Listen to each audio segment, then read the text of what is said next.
हम ही को कातिल कहेगी दुनिया, हमारा ही कत्लेआम होगा, हम ही कुएं खोदते फिरेंगे, हम ही पे पानी हराम होगा। तो मुश्किलें तो हैं, इसमें कोई दो राय नहीं है। जब देश की पार्लियामेंट तक में मेंबर ऑफ पार्लियामेंट खड़े होकर के गालियां दे रहे हैं और उन्हें सजा नहीं मिल रही है बल्कि उनको इनाम मिल रहा है, नफरत बहुत ज्यादा बढ़ गई है।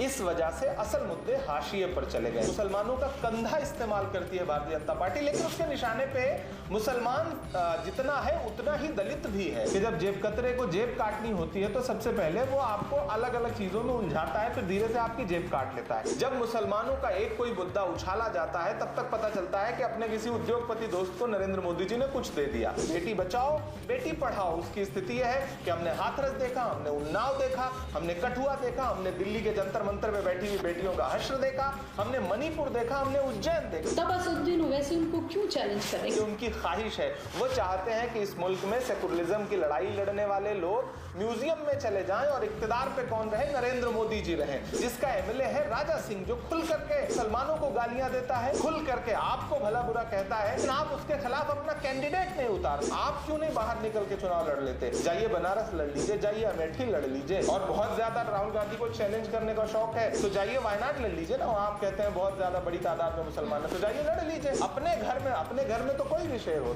कि इस मुल्क में जब तक नफरत कम नहीं होगी तब तक भाजपा कम नहीं होगी। नमस्कार, आदाब, डीबी लाइव देख रहे हैं आप। मैं हूं आपके साथ बुशरा खानम फहद।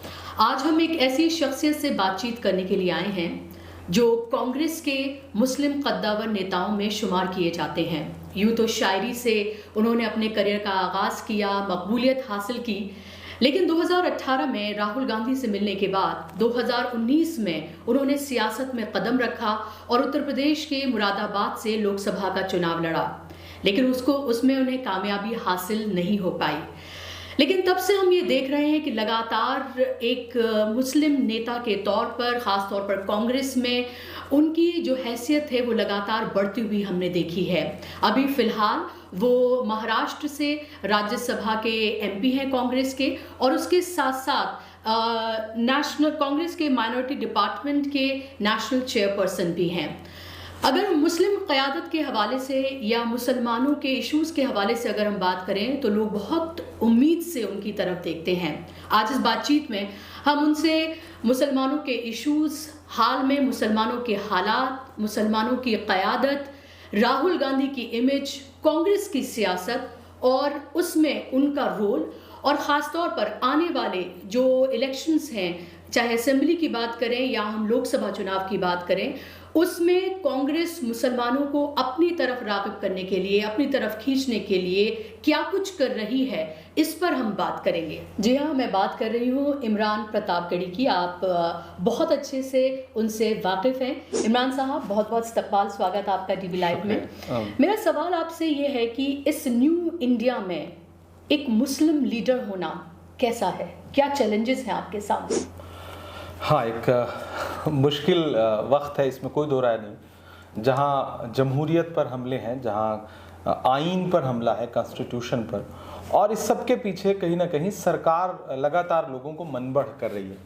तो ऐसे में ऐसे समाज की नुमाइंदगी करना और ऐसे समाज की लड़ाई लड़ना जो इस वक्त सबसे ज़्यादा मजलूम है और जिसके ऊपर सबसे ज़्यादा हमले हैं, एक मुश्किल काम है। चुनौतियां बहुत बड़ी हैं, लेकिन मेरा मानना है कि मुस्लिम क़यादत, हिंदू क़यादत, सिख क़यादत, ये एक ऐसा नैरेटिव है जो कहीं ना कहीं भारतीय जनता पार्टी का खड़ा किया हुआ नैरेटिव है। मैं उस नैरेटिव से हमेशा इनकार करता हूं, और मेरा मानना है कि कांग्रेस पॉलिटिक्स जो है उसमें कहीं ना कहीं हम सारे वर्गों को जोड़ करके आगे बढ़ते हैं। मैं माइनॉरिटी डिपार्टमेंट का चेयरमैन हूं नेशनल, तो उसमें भी 6 कम्युनिटीज़ आती हैं, सिर्फ मुसलमान नहीं आता। हम सिखों के हुकूक के लिए भी लड़ रहे हैं, हम जैनों के लिए भी लड़ रहे हैं, हम पारसियों के लिए भी लड़ रहे हैं, हम बौद्धिस्टों से भी मुलाकात कर रहे हैं, और हम ईसाई समाज के लोगों से भी मिल रहे हैं। तो हमारा दायरा बड़ा है, कैनवस बड़ा है, लड़ाई बड़ी है।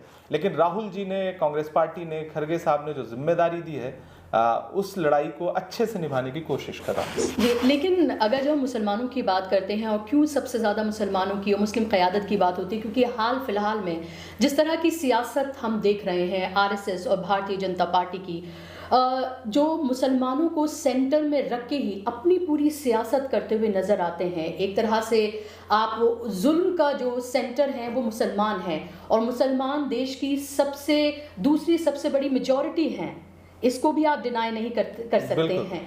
तो उसके परिप्रेक्ष्य में अगर हम देखते हैं तो कांग्रेस किस तरह से आने वाले इलेक्शन जो कि असेंबली के हैं या फिर लोकसभा इलेक्शन के, मुसलमानों के पास तक पहुंचने के लिए, उनका यकीन जीतने के लिए किस तरह के कदम उठाने जा रही है? देखिए, कांग्रेस पार्टी ने इस मुल्क के आज़ाद होने के बाद जो आईन बनाया, जो कॉन्स्टिट्यूशन बनाया, उसका सबसे बड़ा मकसद यही था कि जो हाशिए पर लोग हैं या जो तादाद में कम लोग हैं, क्योंकि जमहूरियत में नंबर गिने जाते हैं, उन लोगों की भी नुमाइंदगी हो सके और उन लोगों को बराबर का हक मिल सके।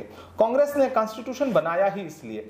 अब आने वाले दिनों में चीजें कैसी होने जा रही हैं वो पूरा हम आप देख रहे हैं। जब देश की पार्लियामेंट तक में मौजूदा जो हुकूमत है उसके मेंबर ऑफ पार्लियामेंट खड़े होकर के गालियां दे रहे हैं और उन्हें सजा नहीं मिल रही है बल्कि उनको इनाम मिल रहा है, तो ऐसे में एक मुश्किल वक्त तो है। मिराज साहब का एक शेर है कि हम ही को कातिल कहेगी दुनिया, हमारा ही कत्लेआम होगा, हम ही कुएं खोदते फिरेंगे, हम ही पे पानी हराम होगा।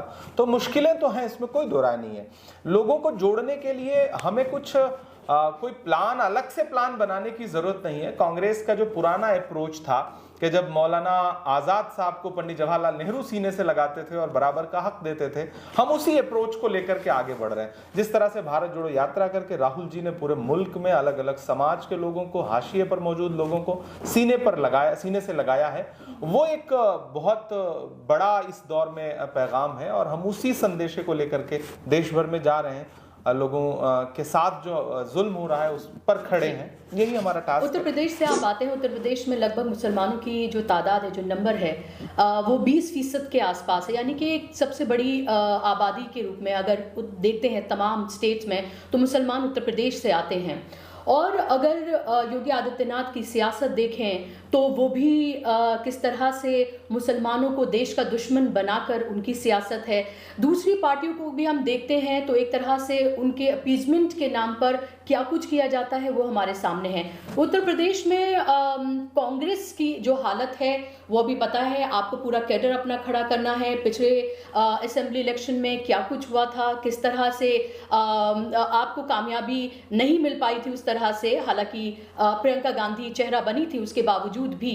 अब जो आने वाले इलेक्शंस हैं खासतौर पे लोकसभा के, और जब एक अलायंस बना है इंडिया गठबंधन जिसमें 28 पार्टियां हैं, तो आप कितने कॉन्फिडेंट हैं कि मुसलमान राहुल गांधी की उस अप्रोच जहां वो नफरत के खिलाफ मोहब्बत की बात करते हैं, आपकी तरफ, कांग्रेस की तरफ वो राग़िब होंगे? देखिए, उत्तर प्रदेश या फिर हिंदी पट्टी के जो भी इस तरह के स्टेट हैं वहाँ वोटिंग पैटर्न बहुत अलग है। असेंबली में रीजनल पार्टियों को वोट करता है वहाँ का मतदाता, लेकिन पार्लियामेंट के इलेक्शन में वो जानता है कि भारतीय जनता पार्टी की नफरत वाली सोच को कौन टक्कर दे सकता है, कौन मुकाबला कर सकता है। ये अच्छी बात है कि इंडिया अलायंस फॉर्म हुआ है और उसमें जो रीजनल पार्टियां हैं वो भी एक प्लेटफॉर्म पर आ रही हैं समान विचारधाराओं वाली। तो नो डाउट पूरे उत्तर प्रदेश में अगर हम मुसलमानों की बात करें तो मुसलमानों का जहन 2024 के लिए कांग्रेस पार्टी के साथ है। जिस तरह राहुल गांधी जी की भारत जोड़ो यात्रा जब उत्तर प्रदेश से गुजरी है, हम भले ही 2 MLA वाली पार्टी हैं, लेकिन आपने देखा कि लाखों लोग उमड़ करके आए सड़क पर, राहुल गांधी के साथ चले, राहुल गांधी में उन्होंने अपना यकीन जताया, भरोसा जताया। तो उन चीज़ों से हम बहुत इस चीज़ को लेकर के पुरुम्मीद हैं कि आने वाले दिनों में उत्तर प्रदेश में हम अच्छा प्रदर्शन करेंगे। और अलायंस जिस तरह से फॉर्म हो रहा है, सीट शेयरिंग अच्छे से हो गई, तो चाहे उत्तर प्रदेश की हुकूमत हो या सेंटर की हुकूमत हो, जिनके दोनों के एजेंडे लगभग समान हैं, हम उन्हें कड़ी टक्कर देंगे। और उत्तर प्रदेश में भी देश देखेगा कि हमने शानदार जीत दर्ज की है। उसके लिए राहुल जी से हम सब बात कर रहे हैं। उत्तर प्रदेश में खुसूसी तौर पर अगर एक भारत जोड़ो यात्रा स्पेशली फॉर द स्टेट हो सके, गाजियाबाद से गाजीपुर तक, तो शायद मुझे लगता है कि और अच्छा उसका रिजल्ट आएगा। जी, जब मुस्लिम क़यादत की, मुस्लिम लीडरशिप की बात करते हैं तो फिलहाल ऐसा लगता है कि उसकी बहुत कमी है फिलहाल हिंदुस्तान में, और लगातार जो मुस्लिम लीडरशिप है उसको टारगेट पर भी रखा जा रहा है अलग अलग तरीके से, चाहे केसेस में फंसाना हो। पार्लियामेंट का वो हमने इंसिडेंट देखा कि किस तरह से दानिश अली के साथ जो कुछ हुआ, लोग जब इमरान प्रतापगढ़ी को देखते हैं तो इमरान प्रतापगढ़ी को लोग एक उम्मीद के तरह से देखते हैं कि यंग फेस हैं आप, कांग्रेस में आपको एक बड़े मुस्लिम चेहरे के तौर पर आपको जाना जाता है, देश में एक बड़े मुस्लिम चेहरे के तौर पर आपको जाना जाता है। लेकिन कभी कभी लोगों के हाथ मायूसी भी लगती है इमरान साहब, माफ़ी के साथ मैं कहूँगी। उनको ये लगता है कि जिस तरह से आपको लोगों तक पहुँचना चाहिए, लोगों के बीच तक पहुँचना चाहिए, आपकी सियासत कहीं ना कहीं ड्राइंग रूम और ट्विटर तक सिमटती हुई नज़र आ रही है। ये मैं जो लोगों का सेंटिमेंट है वो आप तक पहुंचा रही हूँ। आप क्या समझते हैं, आप इसको किस तरह से देखते हैं? देखिए, मैं तो पूरी तरह से ज़मीन पर रहने वाला आदमी हूँ। मैं किसी बड़े सियासी घराने से नहीं आया, मैं बहुत आम परिवार से आया हूँ और मेरा ख्याल है कि मुझसे ज़्यादा ग्राउंड पे कौन रह रहा है। मैं मुसलसल ग्राउंड पे हूँ। हम लगातार अलग अलग स्टेट में हाँ, मैं दिल्ली की पॉलिटिक्स नहीं करता। दिल्ली की जो ड्राइंग रूम की पॉलिटिक्स है मैं उसका हिस्सा नहीं हूँ, लुटियन की पॉलिटिक्स का हिस्सा नहीं हूँ, तो वहाँ बैठकी में शामिल नहीं रहता हूँ, इसलिए लोगों को अपने अपडेट्स पर्सनल लेवल पे कम दे पाता हूँ। जैसा यहाँ का एक जो कोटरी है वो चाहती है कि आप उसको पर्सनल लेवल पे अपडेट दीजिए, मैं उससे ज़्यादा कोशिश करता हूँ कि मैं झारखंड के किसी बोकारो में कोई कार्यक्रम करूँ, मैं बिहार के गया में जाऊँ, किशनगंज में जाऊँ, मैं अभी भिवंडी जा रहा हूँ, मैं मालेगांव जा रहा हूँ, मैं मुल्क के अलग अलग हिस्सों में जा करके प्रोग्राम कर रहा हूँ, बनिस्बत इसके कि मैं दिल्ली के जंतर मंतर पर बैठा मिलूं या फिर दिल्ली के ताल कटोरा में कोई प्रोग्राम करूं और अपने ही लोगों को दिखाऊं कि मैं कोई प्रोग्राम कर रहा हूं, जबकि मैं उस आवाम के बीच में जा रहा हूं जिसको बुनियादी तौर पर जोड़ने की जरूरत है। भारत जोड़ो यात्रा के दौरान हमारा डिपार्टमेंट हर प्लेटफॉर्म पे खड़ा था। इंदौर में जब चूड़ी वाले की कोशिश हुई, उसके ऊपर FIR हुए, लिंचिंग की कोशिश हुई, तो हमारा डिपार्टमेंट वहां पर खड़ा है, हमने लीगल सेल फॉर्म किया है। हम झारखंड में जो मॉब लिंचिंग के केसेज हो रहे हैं, पर्सनली तौर पर मैं वहां जा रहा हूं और इस मुल्क में मैं जिम्मेदारी से आपके चैनल पर यह बात कह रहा हूं, आप अखलाक की पहली लिंचिंग से लेकर के और तबरेज अंसारी, मिनहाज अंसारी, मोहम्मद अकबर, पहलू खान, जुनैद से लेकर के मोहम्मद उमर से लेकर के अब तक मैं एक एक शख्स से पर्सनली मिला हूं। बहुत सारी चीज़ों का हम ढिंडोरा नहीं पीटते हैं और बहुत सारी चीज़ें हैं दुनिया के सामने आ जाती हैं। हम खड़े हैं, तमाम मुद्दों पर साथ खड़े हैं और राहुल जी चूंकि हमें ताकत देते हैं, राहुल जी खड़े हैं इस तरह के मुद्दों पर, तो मैं उनके सिपाही की हैसियत से काम कर रहा हूं। ये एक फॉल्स नैरेटिव है जो बनाने की कोशिश की जाती है कि हम जैसे लोग तो ड्राइंग रूम पॉलिटिशियन हो ही नहीं सकते, क्योंकि हमारे पास कोई ड्राइंग रूम है ही नहीं दरअसल। बिल्कुल, क्योंकि आप किसी सियासी बैकग्राउंड से नहीं आते हैं, आप बिल्कुल जमीन से उठे हुए नेता हैं जिन्होंने स्क्रैच से शुरुआत की, इसलिए लोगों को आपसे उम्मीद ज़्यादा है। लेकिन सवाल ये उठता है इमरान साहब कि फिर जब हम ये देखते हैं, जब मणिपुर की हम बात करते हैं तो हम देखते हैं कि मणिपुर पर कांग्रेस, राहुल गांधी बहुत से भी ज़्यादा इस मामले को अगर सबसे ज़्यादा किसी ने उठाया है तो जाहिर सी बात है वो कांग्रेस ने उठाया है। राहुल गांधी ने संसद से लेकर सड़क तक इसकी बात की है। लेकिन जब हम बगल में जो राजधानी के बगल में नूह है, लोगों को शिकायत है कि जब नूह की हम बात करते हैं जहां पर एक तरफा कार्रवाई की गई, जहां पर ऐसा लगा कि जैसे कोई अटैक हुआ है और जमींदोज कर दिए गए मुसलमानों के सारे जो घर हैं या उनकी जो दुकानें हैं उन सबको, और एक तरफा कार्रवाई के नाम पर गिरफ्तारियां भी हुई हैं। जिस तरह से देखा जाना चाहिए था जमीन पर कांग्रेस के नेताओं को, वो नहीं देखा गया। चाहे ममन खान की बात करें, जब उनकी गिरफ्तारी हुई तब भी वो आक्रोश हमें चाहे सोशल मीडिया पर ही देखने के लिए नहीं मिला। राहुल गांधी हर जगह जाते हैं, जहां भी कोई उनसे रिक्वेस्ट करता है वहां पर जाते हैं, बहुत अच्छी बात है और उनकी इसकी सब जगह तारीफ होती है। लेकिन वो नूह तक क्यों नहीं पहुंच पाते हैं, या इमरान साहब की तस्वीरें हमें नूह से क्यों देखने के लिए नहीं मिलती हैं? दरअसल वो तस्वीरें आपने देखी नहीं। नासिर जुनैद के परिवार के साथ सबसे पहले मैं बैठा हूं, आप तस्वीरें उठा के देखिए, मेरे सोशल प्लेटफॉर्म पे मौजूद हैं। मैंने मुख्यमंत्री जी से बात करी, उस परिवार से मिलने के लिए मुख्यमंत्री खुद गए और तमाम एक तरह से मदद उन्होंने अनाउंस की और वो उन परिवारों को बहुत हद तक वो मदद, क्योंकि सरकारी प्रोसेस है उसमें से काफ़ी कुछ मिल भी चुकी है, बाकी और भी मिल जाएगी। दूसरी बात है कि जहाँ तक आप कह रही हैं कि नूह में ममन खान की मदद करने से, कांग्रेस पार्टी के प्रदेश अध्यक्ष उदय भान जी अभी परसों ही उनसे जेल में मिलकर के आए हैं। विधायकों का एक प्रतिनिधि मंडल गया है, वहां पर मिलकर के उनसे आया है। मैं मामन खान के परिवार से लगातार संपर्क में हूं और मैंने इसका अपडेट भी सोशल मीडिया पे दिया हुआ है। दरअसल आपको एक चीज ये समझनी पड़ेगी, एक तबका ऐसा भी है जो दिल्ली और उसके इर्द गिर्द बैठा है, जो ज्यादा एग्रेसिवली सवाल पूछना शुरू करता है जबकि मामले की तह में नहीं जाता।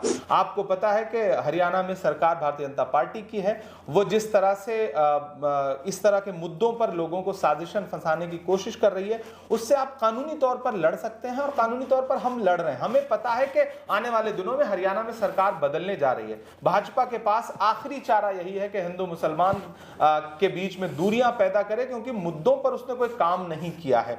ऐसे में वो इस लड़ाई को और बड़ी दिखाना चाहते हैं। तो हम सलीके से इस लड़ाई में जो मजलूम है उनके साथ खड़े हैं, एक एक परिवार के संपर्क में हैं। मैंने खुद उस मुद्दे पर राहुल गांधी जी से बात की, भूपेंद्र सिंह हुड्डा जी से बात की, दीपेंद्र हुड्डा जी से बात की, केसी वेणुगोपाल जी से बात की। तो हमारी पार्टी कानूनी तौर पर हर मदद कर रही है और जेल में भी मिलके आ रहे हैं, तो उनके परिवार के संपर्क में है। आप किसी की मदद इसी तरह तो कर सकते हैं, हम कर रहे हैं जी। लेकिन मेरा काउंटर क्वेश्चन ये है आपसे कि अगर इतनी दूर मणिपुर तक राहुल गांधी जा सकते हैं तो नूह में क्यों नहीं जा सकते? क्या अभी जो हाल की सियासत है उसमें ये सूट नहीं करता है, या फिर कदम उस तरह से रखे जा रहे हैं कि कहीं मुसलमानों के हितैषी या मुसलमानों के साथ खड़ी हुई पार्टी या उनके बारे में बात करने वाली पार्टी के रूप में नहीं जाना चाहते हैं? नहीं, पहली बात तो ये नैरेटिव गलत है कि कांग्रेस पार्टी किसी एक मजहब की राजनीति करती है, एक जात एक धर्म की राजनीति करती है। हम सबके लिए हैं, हम किसी एक पार्टी के लिए। मेरे ऊपर भी जब ये टैग चस्पा किया जाता है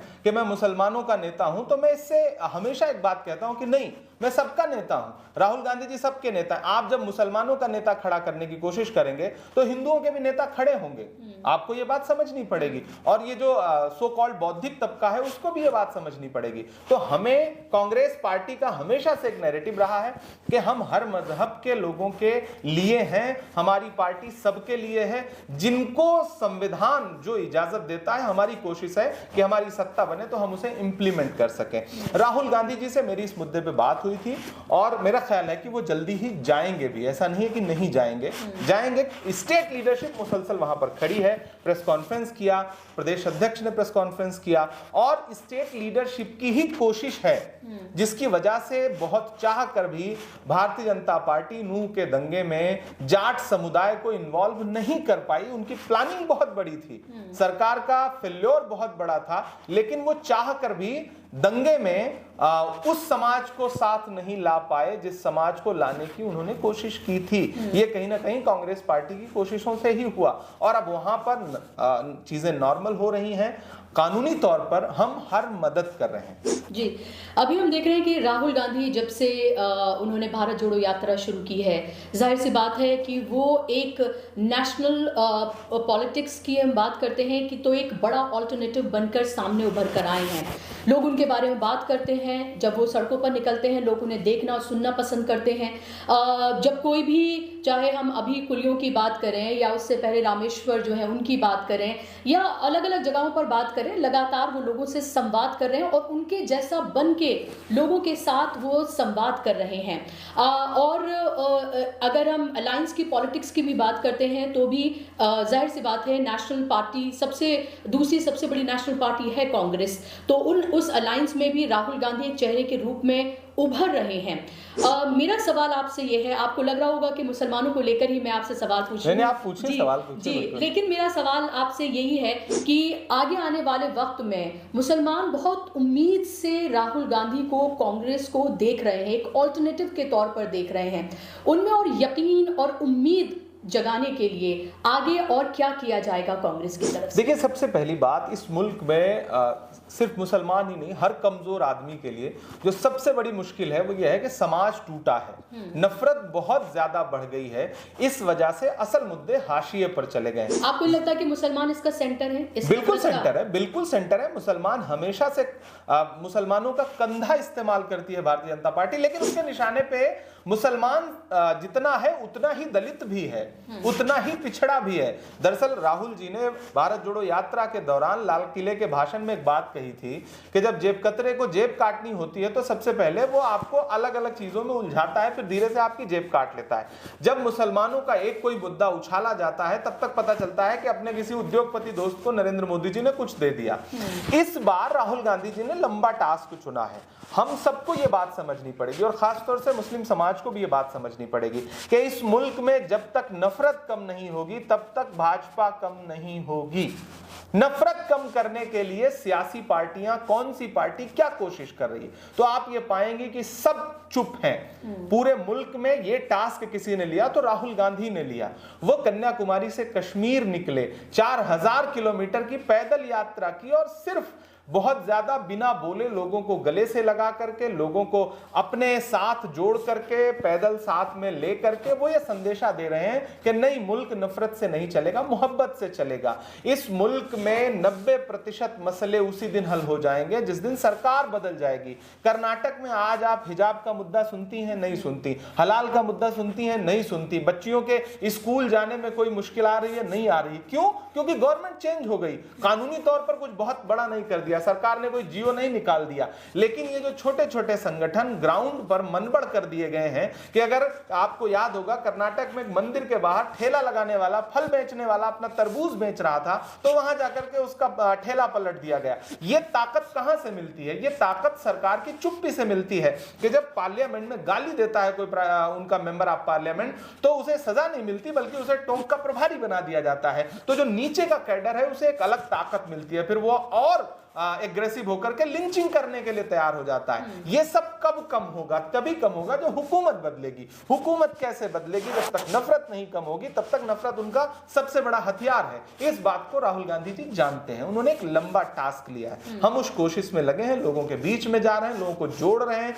उनको असल मुद्दे बता रहे हैं, महंगाई समझा रहे हैं, उन्हें बता रहे हैं कि किस तरह उनके उद्योगपति दोस्त अडानी को नरेंद्र मोदी जी ने सब कुछ दे दिया है, और धीरे धीरे लोगों का भरोसा लौट भी रहा है। लोग जुड़ रहे हैं, मुद्दों पर बात कर रहे हैं, वो टमाटर पे बात कर रहे हैं, वो पेट्रोल डीजल पे बात कर रहे हैं, वो रसोई गैस पे बात कर रहे हैं, और यही वो असल मुद्दे हैं जिन पे आप ला करके भारतीय जनता पार्टी को हरा सकते हैं। वरना जो उनकी फेवरेट पिच है उस पे आप अगर चुनाव को ले जाएंगे तो आप भारतीय जनता पार्टी से नहीं लड़ सकते। जी बिल्कुल। और जब दानिश अली से आप और राहुल गांधी मिलने के लिए गए थे और जो हमने सब कुछ देखा, जिस तरह की गलीज भाषा का इस्तेमाल जो है पार्लियामेंट में किया गया, उग्रवादी, आतंकवादी सब उनको बुलाया गया, और सिर्फ खानापूर्ति भारतीय जनता पार्टी और लोकसभा स्पीकर की तरफ से की गई, और जैसे उम्मीद की जा रही थी कि उन्हें इनाम से नवाजा जाएगा, तो उन्हें इनाम से नवाजा गया। टोंक का इलेक्शन का प्रभारी, जैसे आप भी बता रहे हैं, उनको बनाया गया है, और जो गुज्जर समाज है उसको लुभाने के लिए उनको वहाँ पर भेजा गया है। सचिन पायलट वहाँ से लड़ सकते हैं टोंक से,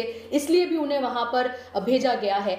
जब आप दानिश अली से मिलने के लिए आप और राहुल गांधी गए थे, इसके पीछे की इमरान साहब सोच क्या थी? क्योंकि वो एक ऐसी पार्टी के मेंबर ऑफ पार्लियामेंट हैं जो कांग्रेस और भारतीय जनता पार्टी को एक तरह का बताती है, जो इंडिया गठबंधन पर भी उसी तरह से बरसती हैं जैसे वो भारतीय जनता पार्टी पर बरसती हैं। और ऐसे वक्त में राहुल गांधी का वहां जाना, उन तस्वीरों का सामने आना, उनका गले लगना, उनको सांत्वना देना, उनको वो तमाम चीजें उनसे कहना, शायद उनकी जिसकी सबसे ज्यादा उन्हें उस वक्त जरूरत थी।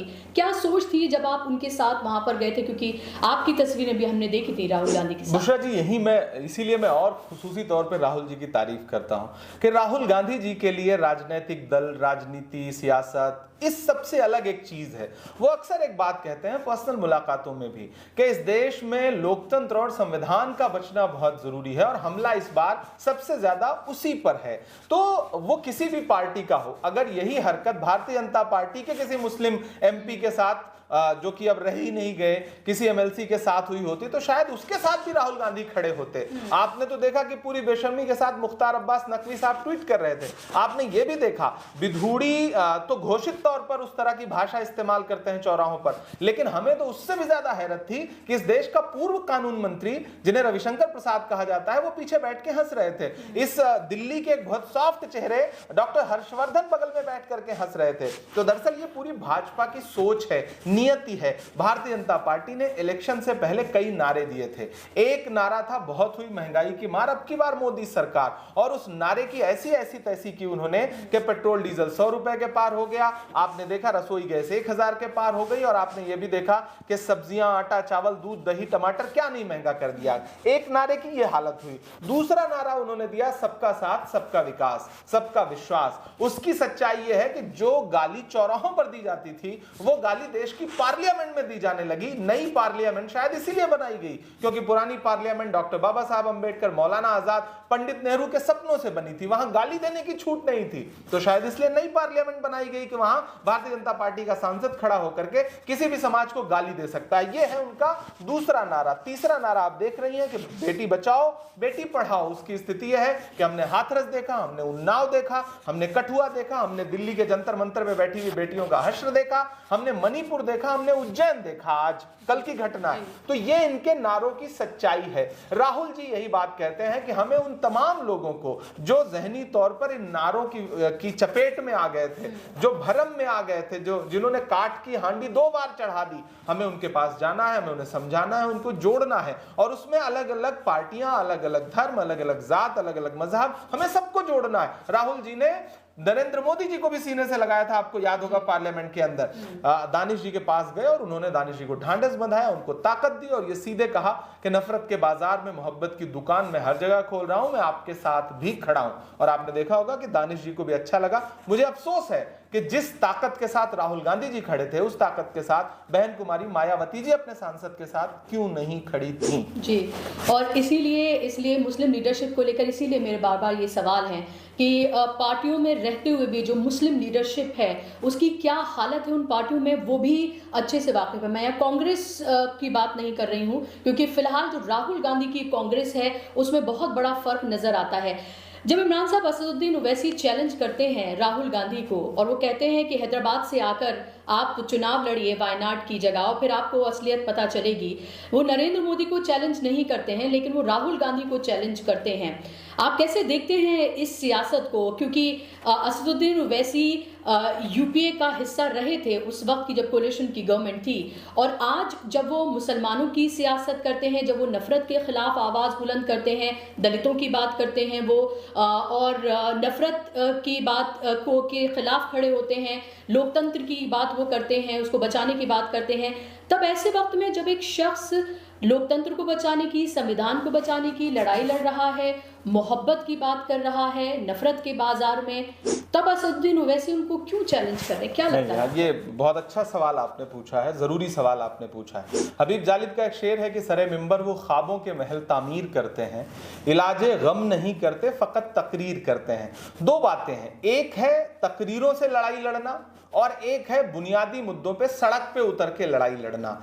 आज ही नहीं, पिछले आप 9 साल में, 8 साल में देखेंगे तो सेकुलर लफ्ज को सबसे ज्यादा भला बुरा किसी ने कहा है तो वो भारतीय जनता पार्टी के सांसदों ने कहा है, और दूसरा शख्स जिनका नाम असदुद्दीन ओवैसी है, उन्होंने सबसे ज्यादा सेकुलरिज्म को भला बुरा कहा है अपने मंचों से पार्लियामेंट तक में, आप उठा के देख लीजिएगा। दूसरी सबसे बड़ी बात कि वो कांग्रेस को कोसते हैं। दिल्ली के एमसीडी के इलेक्शन में उन्होंने क्या कहा था कि कांग्रेस तो म्यूजियम में रखने की चीज है, ये उनका बयान था, ये उनकी सोच है, ये उनकी ख्वाहिश है। वो चाहते हैं कि इस मुल्क में सेकुलरिज्म की लड़ाई लड़ने वाले लोग म्यूजियम में चले जाएं और इक्तिदार पे कौन रहे? नरेंद्र मोदी जी रहें। वो नरेंद्र मोदी के खिलाफ उतने हमलावर नहीं होते जितने राहुल गांधी के खिलाफ होते हैं। ये देश को समझने की जरूरत है।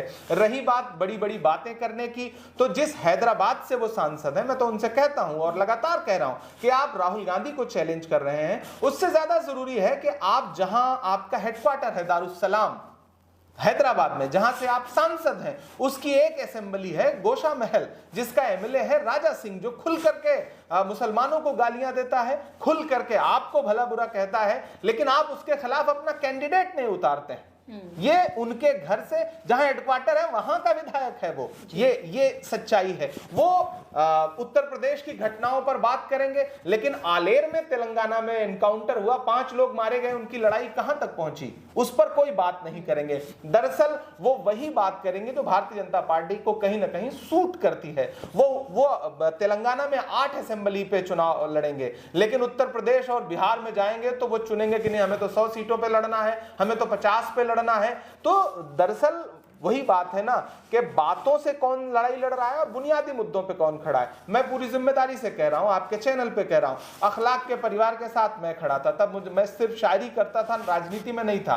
मैं खड़ा था, मैंने आर्थिक से लेकर के जितनी मदद कर सकता था मैंने किया। नजीब की लड़ाई के लिए पूरे हिंदुस्तान में मैं उनकी मां के साथ भी खड़ा था, अलग से भी खड़ा हूं। मैंने पार्लियामेंट में उनका मुद्दा उठाया, अलीगढ़ यूनिवर्सिटी का मुद्दा हो, जामिया का मुद्दा हो, जेएनयू का मुद्दा हो, इलाहाबाद यूनिवर्सिटी का मुद्दा हो। मैंने सबसे पहली पार्लियामेंट में जो अपनी स्पीच की मैंने इन मुद्दों पर बात रखी। मैं पार्लियामेंट में खड़ा होकर के बुनकरों के लिए बोल रहा हूं, क्योंकि मैं जानता हूं कि बुनियादी हल कहां से निकलेगा। सनसनीखेज बयान देना, सनसनीखेज बातें करना और उसके जरिए एक तबके को मुतासिर करना, मैं इससे अलग की राजनीति करना चाहता हूं, क्योंकि मैं राहुल गांधी के पैटर्न पे राजनीति कर रहा हूं। जो हर जालिम से टकराएगी वो आंधी बनाऊंगा, नए अंग्रेज आए हैं, नया गांधी बनाऊंगा। लड़ाई बहुत मुश्किल है, तकरीरों से इस लड़ाई को सिर्फ नहीं लड़ा जा सकता। अगर लड़ा जा सकता, ड्राइंग रूम से लड़ा जा सकता, तो राहुल गांधी 4000 किलोमीटर पैदल ना चलते, राहुल गांधी तमाम मुद्दों पर लोगों के साथ ना खड़े होते। मैं आज भी अपने इंटरव्यू में बात कहता हूं कि इस देश में प्रधानमंत्री को जो काम करना चाहिए वो काम राहुल गांधी कर रहे हैं। वो एक एक मकाम पर लोगों के साथ जाकर के खड़े। तो जो चैलेंज कर रहे हैं, मैं उनसे गुजारिश करूंगा कि पहले आप अपना हैदराबाद देखें, राजा सिंह को हराएं, फिर राहुल गांधी को बुलाइएगा। और चैलेंज करने से बेहतर है आप क्यों नहीं बाहर निकल के चुनाव लड़ लेते? जाइए बनारस लड़ लीजिए, जाइए अमेठी लड़ लीजिए, जाइए कहीं और से लड़ लीजिए। और बहुत ज्यादा राहुल गांधी को चैलेंज करने का शौक है तो जाइए वायनाड लड़ लीजिए ना, वहां आप कहते हैं बहुत ज्यादा बड़ी तादाद में मुसलमान है, तो जाइए लड़ लीजिए। अपने घर में तो कोई भी शेर होता है। आपका कोई इरादा इलेक्टोरल पॉलिटिक्स में वापस आने का? नहीं, मैं इलेक्टोरल पॉलिटिक्स में हूं। मैं चुनाव जीत के ही राज्यसभा आया हूं, नॉमिनेट नहीं हुआ हूं। इलेक्शन हुआ बाकायदा, मुझे विधायकों ने वोट दिया, मैं चुनाव जीत के आया हूं। बाकी आने वाले पार्लियामेंट में अगर पार्टी हुक्म करती है, कहती है कि आपको चुनाव लड़ना है, तो वो जिम्मेदारी भी निभाऊंगा, संगठन की जिम्मेदारी निभा रहा हूं। As a member of parliament में हर मुद्दे पर, हर महाज पर खड़ा हूं। जब संजय सिंह को सस्पेंड किया गया मणिपुर के मुद्दे पर, तो रात भर पार्लियामेंट के बाहर सोने वालों में मौजूद था। मैं हर मकाम पे खड़ा हूं। मैं डरा नहीं, मैं झुका नहीं, कहीं छुप छुपा के खड़ा नहीं। जो डटे हुए हैं महाज पर, मुझे उन सफों में तलाश कर, जिनको मुझसे उम्मीदें हैं, मैं उन्हें भरोसा दिलाता हूं कि आपकी किसी उम्मीद को इंशाल्लाह तोड़ूंगा नहीं, मुसलसल खड़ा मिलूंगा। बहुत सारे मौकों पर थोड़ी सी खामोशी से काम किया जाता है और बहुत सारे मौकों पर आप फ्रंट पर आकर के लड़ाई लड़ते हैं। हमारा सबसे पहला नजरिया यह होना चाहिए कि कैसे सरकार बदले, क्योंकि आईन बचेगा तब आप लड़ाई लड़ोगे। दुनिया के किसी भी मुल्क में जमहूरियत कमजोर होगी तो पहली चोट माइनॉरिटीज को पड़ेगी। हम जमहूरियत बचाने में लगे हैं, इस जमहूरी निजाम को बनाए रखने में हमारी मदद करें। आगे आने वाले असेंबली इलेक्शन, जिनमें 2 महीने से भी कम का वक्त बचा है और 7-8 महीने लोकसभा इलेक्शन में बचे हैं, कितनी पुरुम्मीद हैं आप? क्योंकि अब तो 28 दलों का एक गठबंधन है, जिसमें राहुल गांधी कहते हैं कि 60% से ज़्यादा नुमाइंदगी वो गठबंधन जो है वो करता है, क्योंकि 2019 में सिर्फ 38% लोगों ने वोट दिया था भारतीय जनता पार्टी को, क्योंकि हमारे इतनी पॉपुलेशन है तो 38% वाले सरकार बना लेते हैं और 60% से ज़्यादा जो हैं वो जिन्होंने नकारा है वो विपक्ष में हैं।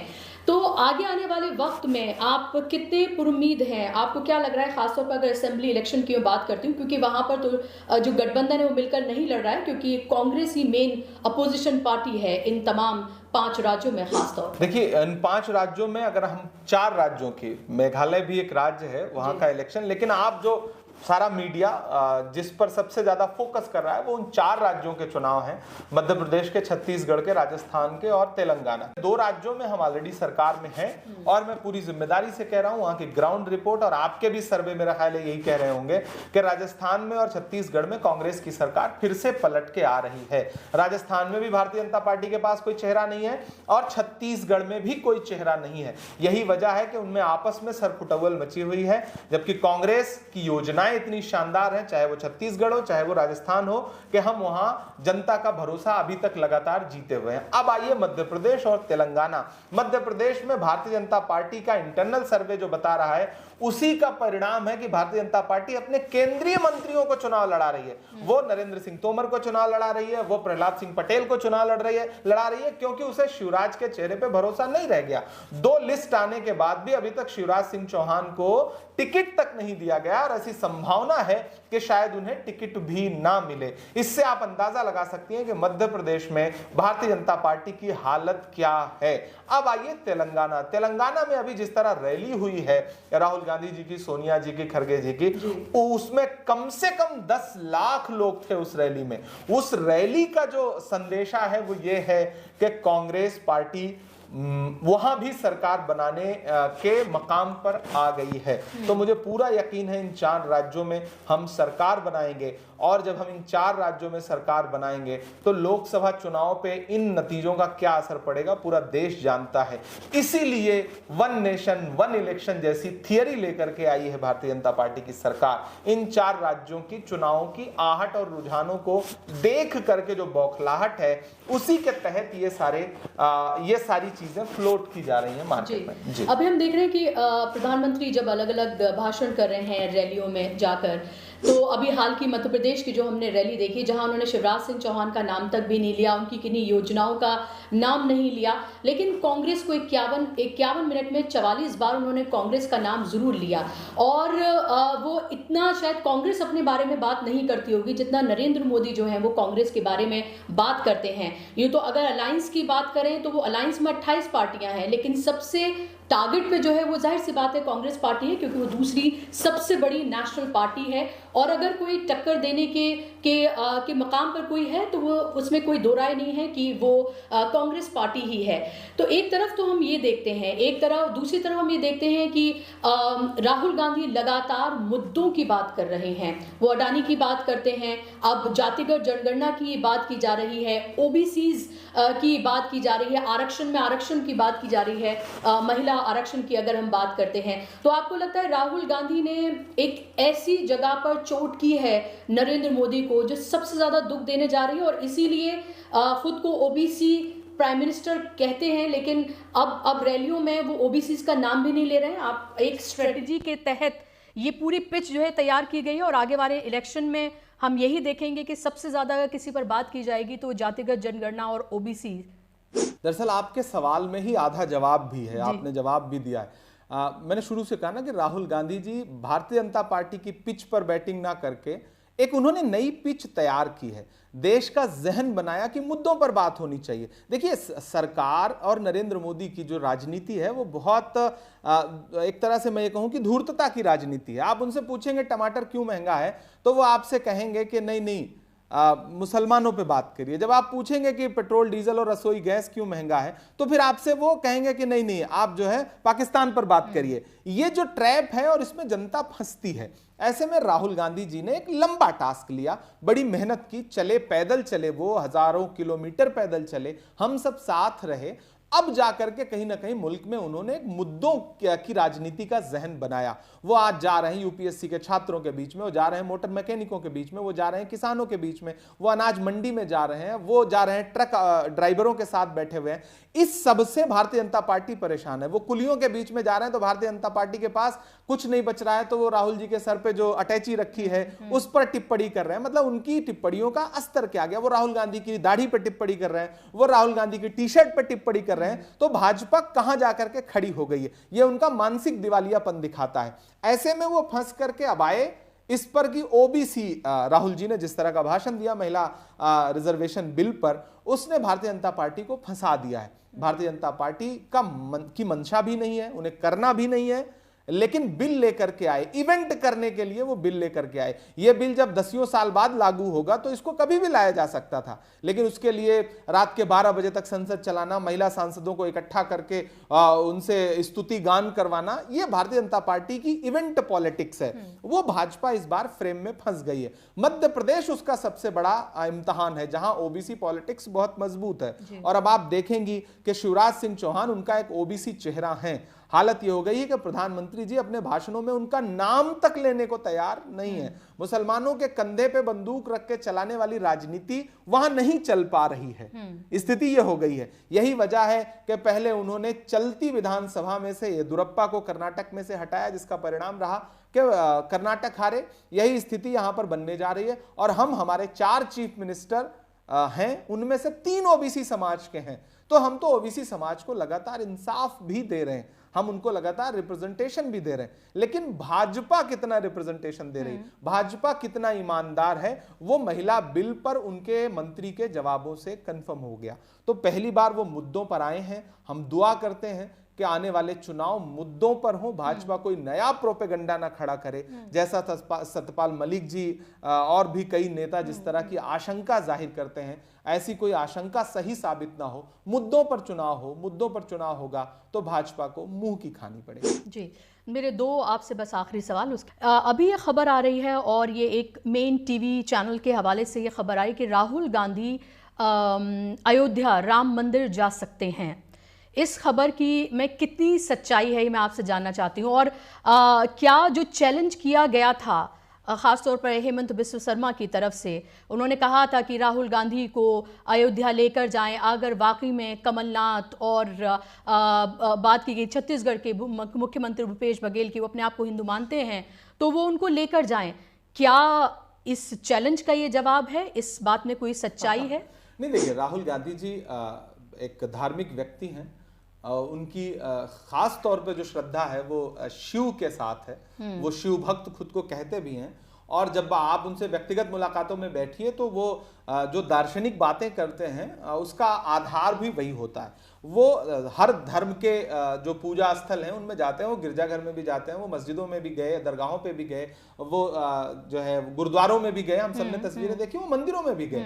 तो अगर वो किसी मंदिर में जाते हैं तो भारतीय जनता पार्टी ये इस तरह का आरोप क्यों लगाती है कि राम मंदिर में नहीं जा सकते, शिव मंदिर में नहीं जा सकते? इमरान साहब, किसी मंदिर में और राम मंदिर में फर्क है। नहीं, और अगर वो वहां जाते हैं जी, अगर वो वहां जाते हैं, जिसकी आस्था जो है भगवान में है, खुदा में है, ईश्वर में है, गॉड में है, तो जाहिर सी बात है कि उसके लिए सब जगह राजनीति की जगह नहीं है, उसके लिए आस्था की जगह है। वहां जाकर के भी वो आस्था से अगर क्या वो उस राजनीति को लेजिटिमेट नहीं करेंगे जिसकी बिना पर वो मंदिर बना है? अगर वो आरती में शामिल होते हैं, चाहे वो सरयू का तट हो या फिर बनारस का तट हो, काशी का तट हो या फिर संगम का तट हो, मेरी नजर में सारी आरती एक जैसी हैं। उनका उद्देश्य जो है वो मानव कल्याण और विश्व कल्याण और ईश्वर की स्तुति है। तो ऐसे में अगर राहुल गांधी जी किसी भी आरती में शामिल होते हैं तो उसको इस स्पेसिफिक एक फ्रेम देना,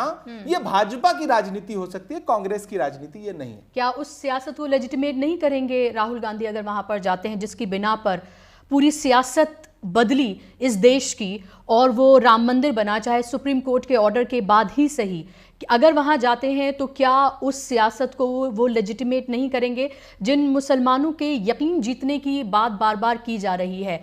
क्या आपको नहीं लगता कि वो ठगा महसूस करेंगे? देखिए, कांग्रेस पार्टी का स्टैंड हमेशा से इस मुद्दे पर क्लियर रहा है।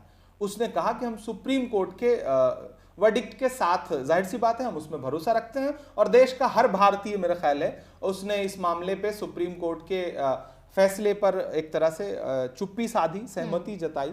ऐसे में अब अगर वो सरयू तट की किसी आरती में शामिल होते हैं, जैसा कि आपने एक चैनल के माध्यम से खबर बताई है, तो उस आरती में शामिल होने को आप पूर्व में जो देश की राजनीति रही और पूर्व में भारतीय जनता पार्टी का जो आंदोलन रहा है उससे अगर जोड़ती हैं तो मुझे नहीं लगता कि वो उससे जुड़ी हुई कोई बात है। राहुल जी जब भी कहीं किसी भी पूजा स्थल पे या किसी भी आरती में शामिल होंगे, विशेष तौर से मैं ये शब्द इस्तेमाल कर रहा हूं, तो वो सिर्फ और सिर्फ आस्था का विषय होगा, राजनीति का विषय नहीं होगा। भाजपा उस पर कितनी भी राजनीति करे। चलिए, आपके लिए थोड़ा मुश्किल है, मुझे लगता है ये इसका जी एक जवाब प्रतापगढ़ में पैदा हुआ हूँ, अयोध्या मेरे घर से बिल्कुल पास में है। तो मैं तो 20 बार अयोध्या, फैजाबाद, जिसका नाम अब बदल करके उन्होंने अयोध्या, पहले भी अयोध्या थी, मैं संगम के तट पे बैठ करके मैंने बहुत सारी नज़में लिखी हैं। मैं गंगा जमुना सरस्वती वाली तहजीब से बना हूँ। मैं इलाहाबाद में पला बसा हूँ, इलाहाबाद विश्वविद्यालय का छात्र हूँ। ये सवाल मेरे लिए कभी भी कोई मुश्किल नहीं रह सकता। मैं जानता हूं, मैंने अवधि में जिस भाषा में रामचरितमानस लिखा गया, गोस्वामी तुलसीदास जी ने अवधि में रामचरितमानस लिखा, वो एक तरह से मेरी मातृभाषा है, वो मेरी ग्रामीण अंचलों की भाषा है, मैं उस भाषा में बात करता हूं। तो मैं उन किरदारों के महत्व को समझता हूं। मेरे लिए वो कहीं से मुश्किल सवाल नहीं है। मैं कवि भी हूं, शायर भी हूं, तो मेरे लिए वो कभी कहीं से मुश्किल सवाल। बस होता क्या है कि आप आस्था के साथ जा रहे हैं कहीं या फिर राजनीति करने जा रहे हैं। नरेंद्र मोदी जी भी मां से मिलने जाते थे। उनकी मां नहीं रही, स्वर्गवासी हो गई, हम सब की संवेदना उनके साथ है, लेकिन कैमरों के साथ जाते थे। हम राहुल गांधी जी जब सोनिया जी के जूते का फीता बांधने के लिए झुकते हैं तो उनकी आंख कैमरे की तरफ नहीं होती, फर्क बस इतना होता है। तो उस फर्क को आस्था और राजनीति के चश्मे से देखिए तो मुझे लगता है कि आपको राहुल जी की यात्रा बिल्कुल, या राहुल जी का जाना आस्था का विषय लगेगा। क्या हम दूसरी भारत जोड़ो यात्रा, ये तो राहुल गांधी कहते हैं कि ये लगातार चल रही है, क्या दूसरी भारत जोड़ो यात्रा हम जल्द देखने वाले हैं? और क्या जिस तरह की खबरें हैं कि उत्तर प्रदेश में सबसे ज़्यादा वक्त बिताने वाले हैं राहुल गांधी, क्या इसकी आप पुष्टि कर पाएंगे या इसके बारे में कुछ आप बता पाएंगे? अभी पार्टी का कोई भी व्यक्ति इस पे आधिकारिक कोई बयान नहीं दे सकता। प्रस्तावित है, चर्चा में है, लगातार लोग डिमांड कर रहे हैं, अलग अलग प्रदेश चाहते हैं कि उनके लिए विशेष रूप से एक यात्रा हो, लेकिन पार्टी का केंद्रीय नेतृत्व और बाकी जो हमारी लीडरशिप है वो चाहती है कि एकदम असम से जो इलाके छूट गए, जो राज्य छूट गए, वहां से एक बड़ी यात्रा हो। कुछ लोग चाहते हैं पद यात्रा हो, कुछ लोगों का कहना है कि नहीं हम गाड़ियों से निकलें और जो प्रमुख शहर हैं वहां पर पद यात्रा करें। तो अभी वो मेरा ख्याल है कि चर्चा में है, जल्दी ही देश के सामने रख देंगे। और वो यात्रा तो ऐसी यात्रा है कि वो सारे कैमरों के सामने रहेगी, उसमें कुछ भी सीक्रेसी नहीं रहेगी, सब देश के सामने रहेगा। लेकिन मुझे पूरा विश्वास है कि दूसरी यात्रा जरूर होगी। जी, आखिरी सवाल मेरा आपसे, कांग्रेस का कोई आउटरीच प्रोग्राम मुसलमानों के लिए, ये उन तक पहुंचने के लिए कोई खाका तैयार किया जा रहा है कि आप इन सवालों को आपको लग रहा है कि शायद मुसलमानों की राजनीति कांग्रेस नहीं करती, ये नहीं करती, लेकिन अगर हम नेशनल पर्सपेक्टिव में देखें या फिर स्टेट की राजनीति के हिसाब से भी अगर हम देखते हैं तो अगर कोई ऑल्टरनेटिव है मुसलमानों के लिए फिलहाल तो जाहिर सी बात है वो कांग्रेस है। तो ऐसे में क्या कोई आउटरीच प्रोग्राम मुसलमानों तक पहुंचने के लिए, उनका यकीन जीतने के लिए, और जो राहुल गांधी की सियासत है उसमें उनका यकीन बढ़ाने के लिए कोई प्रोग्राम कुछ आप करने के लिए जा रहे हैं? देखिए, हम सबसे बड़ी बात यह है कि हम लोगों के बीच में जा रहे हैं। मैंने आपसे कहा ना, हम पूरे देश में, यानी कि अल्पसंख्यक विभाग हमारा एज ए नेशनल हेड मैं आपको ये बता रहा हूँ, हम पूरे देश में 100 प्रोग्राम कर रहे हैं भारत जोड़ो सम्मेलन के नाम से। कहीं हम उसे भारत जोड़ो बुनकर सम्मेलन के नाम से कर रहे हैं, कहीं भारत जोड़ो सम्मेलन, कहीं भारत जोड़ो छात्र सम्मेलन, कहीं भारत जोड़ो जन संवाद, और कहीं भारत जोड़ो मुशायरा कवि सम्मेलन। हम लोगों के बीच में पहुंच रहे हैं और जो राहुल गांधी जी का असली मकसद है, जो उनका संदेशा है, उसको आम मुसलमानों, आम हिंदुओं के बीच में पहुंचा रहे हैं। ये तो हमारे विभाग का एक बड़ा खाका है जिसमें हम 15-16 प्रोग्राम कर रहे हैं।